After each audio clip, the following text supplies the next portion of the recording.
Wow, straight at the flag. It didn't go out. That's okay. Tom, I want to start by taking it back to the beginning for a second. Yeah. What originally got you into motorsport? My family, my mom and dad was running a gas station and a small workshop next to it. So I grew up in this environment, and at the weekend my dad was going racing with his friends, going to different circuits around in Denmark. So in that sense, I was quite early hooked on collecting stickers and seeing the camaraderie they had. So did you grow up, watching racing on TV and obviously go-karting and all these things? Yeah, I mean, yes, because the interest was there in the family. So the following in Denmark in terms of motorsport was Formula One, it was Le Mans, and then it was live. I saw the touring cars when we went to the different circuits. So yes, the childhood was filled with that. As a kid, you're idolizing these drivers. Was the dream kind of Formula One, or was the dream sports cars, or was it? I think the dream was the freedom of being in a go-kart and doing it. I would not say there was no dream already that obviously a journalist would very early say, he's a future Formula One driver, Sure. or something in that area, which put a kind of seed in me. And that was in 1990 when I was doing karting, and we had to stop a go-kart race. And then I realized that it's possible John Nielsen won for Jaguar Le Mans. So at that point I was really hooked on that. Now this is the direction I wanted to go.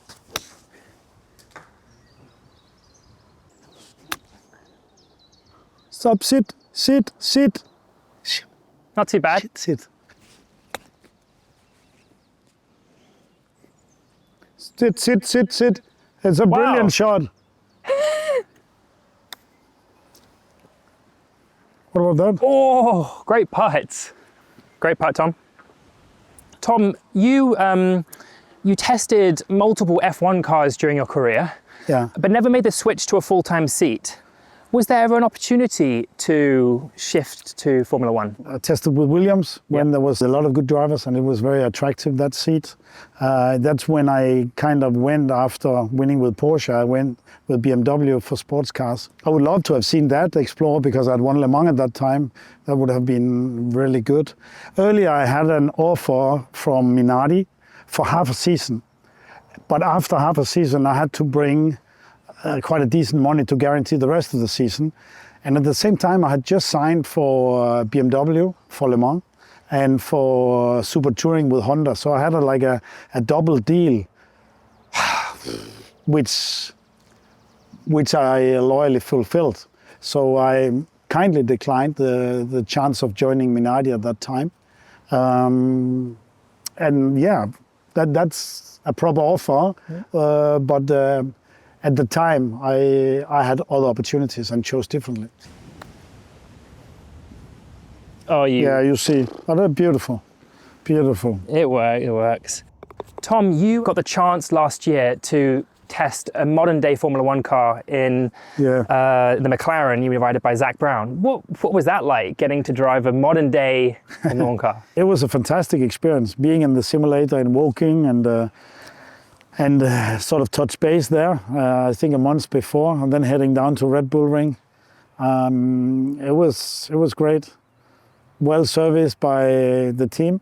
And it was the TPC car, so I had to get my act together and try to do a solid job and certainly not put anything at risk. But at the same time, I also thought I want to show that even though it's 10 years since I retired, that I still got it. So I was happy with it, but it was physical. A modern racing car is very physical when you are, not only because it's 10 years since I retired, but because I'm also 10 years older.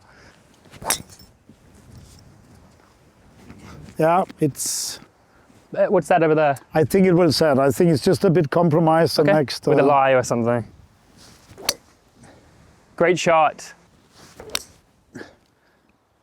It's too much left. Draw. One thing I've always been really curious about was you're the greatest ever racer at Le Mans, statistically. Because you had that pedigree in the sport, did you get a say in who the other drivers were, or is that up to the manufacturers and you had no say in it? that was always up to to the team's manufacturers. I think with the time when Dindo, Capello and Magnish and myself were teammates, that's something I said would be a good thing at that time. Great shot, really good. You touched on the fact of driving Formula One cars compared to LMP1 cars, hypercars. How do the different driving styles compare? Yeah, I mean, the most time I had in Formula One car was with the Michelin tire testing. Unfortunately, it was when, the groove tires came in, one of the reasons trying to balance the safety in Formula One, taking a little bit of performance out of them. But I did quite a lot of miles there with the Stewart chassis for the Jaguar team. So right when your father and grandfather decided to sold the team to Ford Motor Company. to Ford Motor Company and went on to be Jaguar. To reflect on the different types. I mean, I was inspired when I was young, of course, seeing the Group C times from the Le Mans, the prototypes, and Formula One at the same time. So it was always something I followed closely. And in terms of my own career, the dream, yes, I would love to have been there competing for Formula One at one stage. So I did a bit of everything. Winning, of course, Formula 3 championships, winning the F3 World Cup. It gave me to 3000 Formula 2 winning races there. It could have gone either way, but I still didn't have the budget to it. But I did many tests. In terms of the difference between a Formula 1 car and an LMP1 car, what it was called in the noughties, all the way up to 2013. These were the fastest cars in sports cars, and at Le Mans we were doing distance record year after year. That's a brutal time of racing at Le Mans, and I enjoyed that. And I think these times will never be as good again. It's not sustainable, I guess, but we were really fast, and that is something I joined. And it's not far away from Formula One in many ways. Formula One is a little bit more aggressive in terms of lower weight, a little bit more power, but aerodynamically at high speed corners, I don't feel a big difference. Slow speed, the agility, Formula One car, it's superior, but nevertheless, I actually enjoy that a little bit more body movement of, let's say, a little bit lazy. Don't misunderstand me. Maybe don't quote me like that. But a sports car, which were able to, you could manipulate in terms of the curbs and in terms of the high speed. You could manipulate a little bit more in the driving style. A little bit less aggressive like a Formula One, which is very much, particularly a modern F1, as I tested last year, which is just on rails until it's sliding a bit. So there's kind of no room for play, to be honest. It's so perfect until it's not. And that's what I like about a sports car. You can manipulate the pitch, the car, and the brake, the throttle, the steering. I like that about a sports car, to be honest. You're a good reader. You're a good reader, man. Oh, come on. Yeah, but I can see that was a perfect putt. Great putts. You're so good, Tom. Beauty. Wow, look at the curve. Great shot, Tom. Who was your idol growing up? Your granddad definitely inspired me. Favorite helmet design that wasn't yours? Patrick Depailler, Nelson Piquet, John Watson, and a little bit of Stefan Johansson with the leaves on the side. So these four went into my helmet in a way. What was your go-to meal before a race? Pasta, tomato sauce, quite boring one. Have you ever peed in a car? Of course. Favorite Le Mans livery of all time? The Bentley Speed 8, I think, is the most elegant race car ever driven at Le Mans. What's been your hardest challenge as a racing driver? Rain and visibility in the fog at Le Mans at night. Did you have any pre-race rituals or superstitions? When I just break into being a professional racer, when I got the hang of winning in Formula 3, I tended to stay with the same underwear, and I realized after actually a season or two that it was not sustainable And then I changed that philosophy. But I always go into the car fully equipped. What's been your most memorable moment at a racetrack? I think the 2008 Le Mans, where we beat the opposition, where Peugeot in a way should have won, but we did it. And everyone in the team contributed so much. And we was the sole surviving car at the time as well. So within the Audi team, we're incredibly happy, proud, relieved when we won that one. Yeah, really good. I'm happy. Very good shot. Oh, zoom in on that one. How good is that? Yeah.